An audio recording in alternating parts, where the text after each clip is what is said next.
John Stamos is very well known because of TV shows like General Hospital and Full House. The actor, comedian, director, musician, and singer has come a long way since the early 1980s. He was flipping burgers and now he's a movie heartthrob. But even though Stamos has done great things, he has also had some sad times in his personal life since he was a kid. This is something he honestly thought about in his autobiography.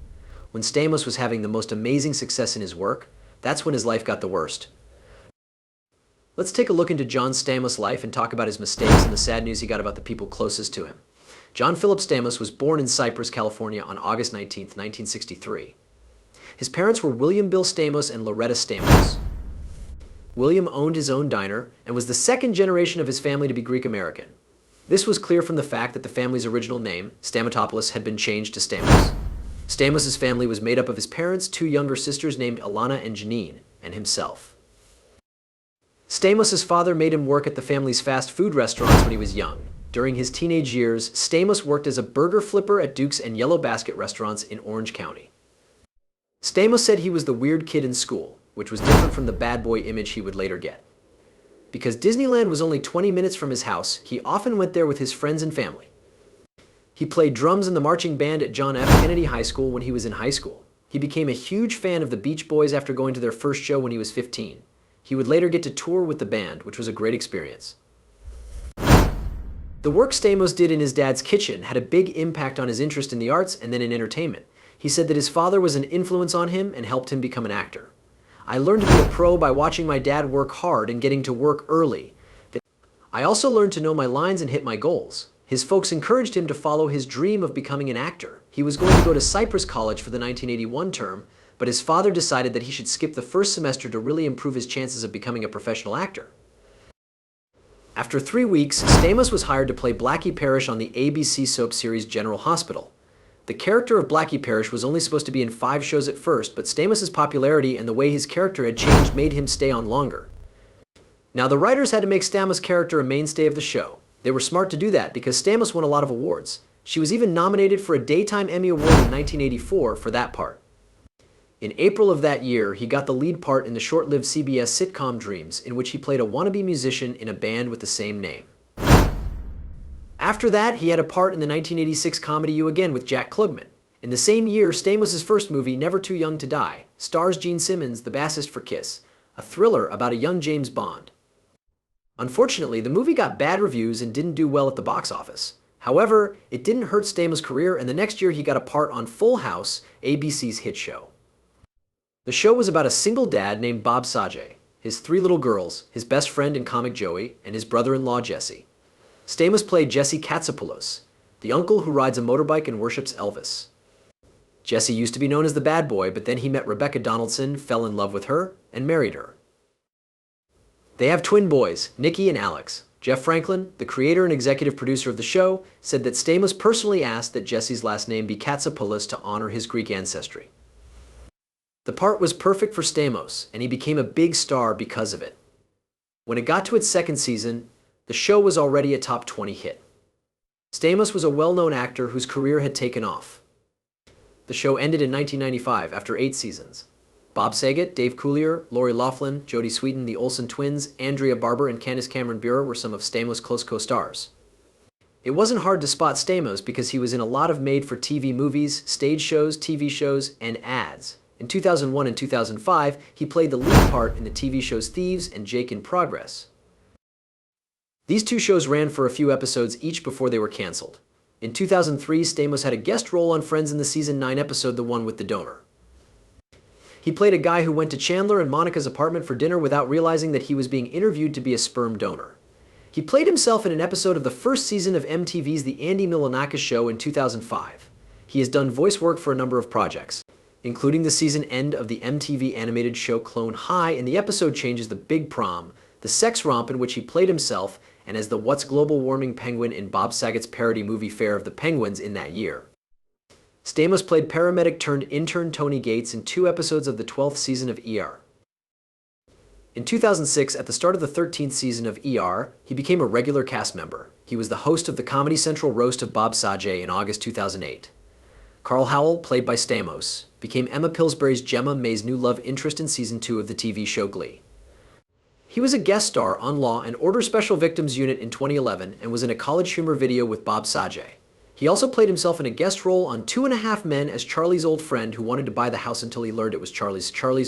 Since 2011, Stamos has been in a number of commercials for Dannon's Greek yogurt brand Oikos.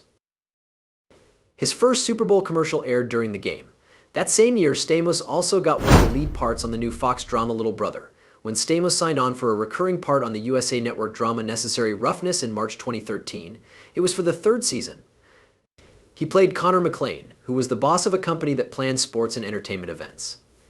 After 2 years, Stamos told Jimmy Kimmel Live that Netflix had picked up Full House for a 13-episode follow-up called Fuller House, to begin showing on February 26, 2016. He got another lead part in the Fox sitcom Grandfathered by September.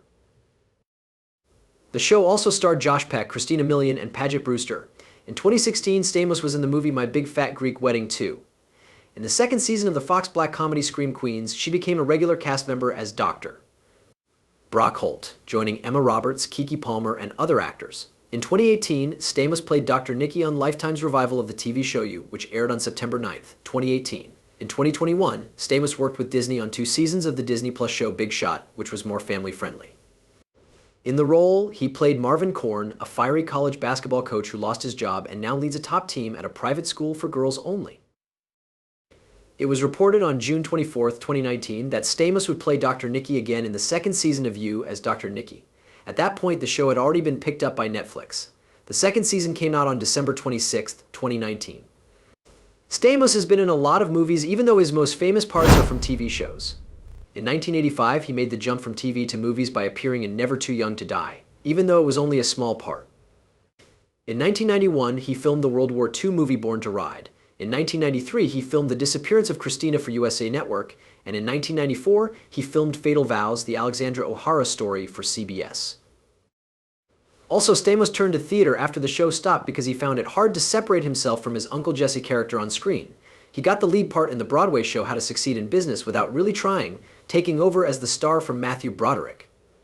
His parts in made-for-TV movies kept going in other places. He was in A Match Made in Heaven on CBS in 1997 and The Marriage Fool the next year. Shell is played by Stamos. He is a gay wedding planner who fights for his right to get married in the 2006 movie. He said that his work showed that he supported marriages between people of the same gender.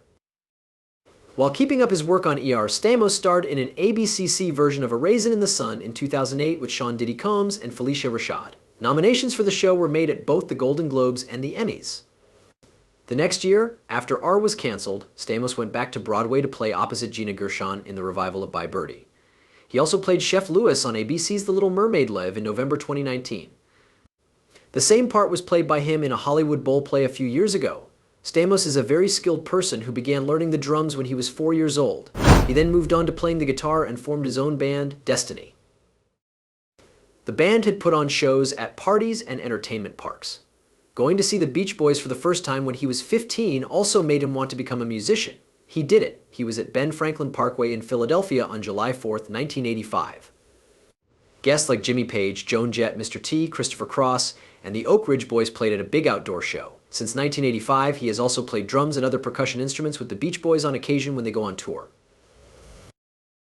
They used him in their 1988 video for Kokomo, where he played both the conga drums and the steel drums. He played drums for them on the 1990 comedy Problem Child's title track and was in the music video for the song. On their record Summer in Paradise, which came out in 1992, he sang lead on a new version of Forever. He was also in the music video for it. Dennis Wilson, a Beach Boy, wrote and sang the song when it first came out in 1970. Also, the song was played twice on Full House. Since then, the character and the band have been linked, making songs and at one point giving Stamos ideas for movies. Along with Lanny Cordola, Gary Griffin, Sandra Stevens, Tony Guerrero, and David Enos, he played on the 1994 album Shades of Blue, which was released on its own. Shades of Blue came out again online in 2010 through iTunes and other services. It had been out of print for a long time.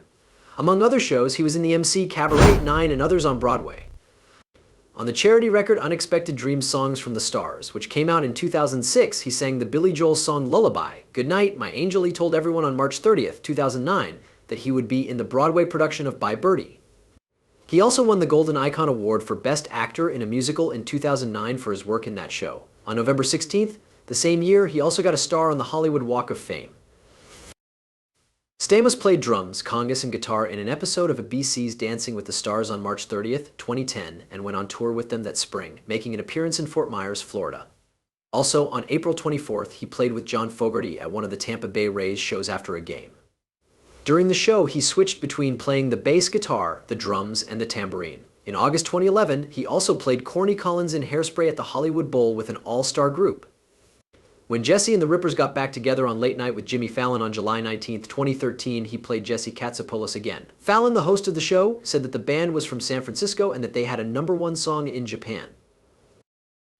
They sang a medley of songs from Full House, such as Forever and the show's theme song. Bob Saget and Lori Loughlin, 2 other stars, also made cameos. In 2014, Stamos directed the music video for Diamond Carter's song Let Yourself Be Loved. The video starred actor Nikki Whalen and Tyler Tuohy, the band's lead singer. Along with Michael Gigante, Stamos was listed as a co-writer for the song. The video came out on Yahoo Music on May 21, 2014. As part of the 2018 A Capitol 4th concert in Washington, D.C., Stamos performed at a 4th of July party. During the COVID-19 pandemic, Stamos and band co-founder Mike Love released a single called This Too Shall Pass. The star also went on tour with the band in 2022 and played at their anniversary show at New York's Carnegie Hall. I'll always remember how lucky I am. I'll always remember how thankful I am. In the same year, Stamos told Today that he was glad that his work on Full House brought the band to the attention of new fans. When it comes to partnerships, Stamos has been married twice and has a son. Roman and Stamos started dating in 1994, after Roman met Stamos at a Victoria's Secret fashion show where she was modeling. They said I do on Christmas Eve, 1997. They got married at the Beverly Hills Hotel on September 19, 1998. In April 2004, they said they were splitting up. She asked for a divorce in August of that year, and it was finalized on March 1, 2005. After dating for a year, Stamos proposed to model and actor Caitlin Miyukyu on October 23, 2017. Michiu is 22 years younger than him. The couple told everyone in December 2017 that they were going to have their first child in the spring of 2018. The two people got married in February 2018. Their child was born in April 2018. Stamos and Michiu announced their new jewelry line Saint Amos Jewelry on May 19, 2018. All of the money made from the sales will go to the Child Help Foundation, when his father William died at age 65. After Stamos' father died, he and his mother became even closer, and she often went to red carpet events with her son. It's hard to think how sad Stamos must have been when his 75-year-old mother died of cancer in 2014. He shared an old black and white picture of his mom holding him when he was a baby. Along with the post was his memorial. The love of my life died yesterday at home, surrounded by her kids and grandkids. He also said, my mom loved me so much that she could power a small country. She was truly unique, and everyone who knew her will always remember her. A few weeks ago, I asked my mom to remember something unimportant. She answered, I only remember the love. He must have been heartbroken to lose the woman who loved him and always believed in his dream. He said this was the start of the downward slide into alcoholism. 9 months later, he was arrested because of this habit. He used drugs and booze to deal with his grief in 2015, when he got behind the wheel of his Mercedes while drunk. Thinking about his parents that day came back to him. He said, I was doing a hell of a job of processing the 5 stages of grief. He was on his way to meet his friend Bob Saget in Beverly Hills. Stamos had stopped and passed out. He was found by the cops, who then took him to the hospital and booked him. The next morning, he woke up to see Bob standing over him and his DUI crime on TV. I've seen the TMZ video and pictures from that night. Stamos said about the event, it makes me feel very sick. I could have killed a child, a family, or a woman who was coming home from Bible study. Everything in my life is at risk, including my job, my image, and worst of all, the kid my parents raised who I like. While Stamos was trying to hide his pain, he talked about how important his mother has been to him. For most of my life, she kept me grounded, steady, and straight. Without her, I feel lost and alone, empty. His sisters were able to help him get into rehab and get care, which was great. The other terrible problem Stamos had as a child might not be so easy to fix. In his book, If You Would Have Told Me, he told fans the truth about his youth. He said that his babysitter sexually abused him when he was a little boy. An older Stamos said that he tried to put it away, but it took me writing a book to figure out that what he said about the babysitter was wrong. I mean, I knew it was always there in the back, he told the magazine. I do so much to help survivors, I thought I might remember some of it. It was always there, but I put it away because that's what people do, right? Stamos said he first thought about telling the truth when he was writing a speech to accept an award for his work to protect abused children. When I began to write it, it came out in a big way. Then I changed my mind. Tonight is not about me. It's about the kids. I'm going to put it away again until the right time. If not, I'm not who I say I am. I mean, come on. I didn't want that to be in the headlines or in the book, he said. It was only a page, but I had to talk about it. It was strange. I had something like that happen to me when I was 10 or 11. I shouldn't have had to deal with that anger. He added, but I'll tell you what, if I found out someone was doing that to my son, that would be a whole other story. It's clear that it's a moment that's hard to forget. The same way it made him feel when he learned that his friend Bob Sage had died the year before. Sage died in 2022 when she fell in a Florida hotel room and hit her head. Sage was the brother I always wanted, as Stamos often said, and he spoke at Sage's wake. He said, I promise you it broke my heart to see that he didn't know how much I loved him. It hurts me so much to think that he didn't understand. They leave and never come back, so no one gets to hear how much everyone loved them. He thanked them. Putting in work on the next season of the Disney show, Big Shot helped him deal with his sadness. One of the plots he helped write is about Marvin Korn, his guide, losing a close friend and teacher. On the show, he gets to hear how much people who work with him and his daughter love him. Saints said Sajay always texted the people he loved the truth, sometimes for no reason at all. The long text had a lot of bad words and also a lot of love and kindness. God is so quiet that we can hear him in heaven complaining that I don't talk about him enough today. He added, I miss him, I miss him. Friends and family of Stamos are told, just go tell someone you love them when you get the chance. Because you never know what will happen tomorrow. Always let them know that you care and are proud of them.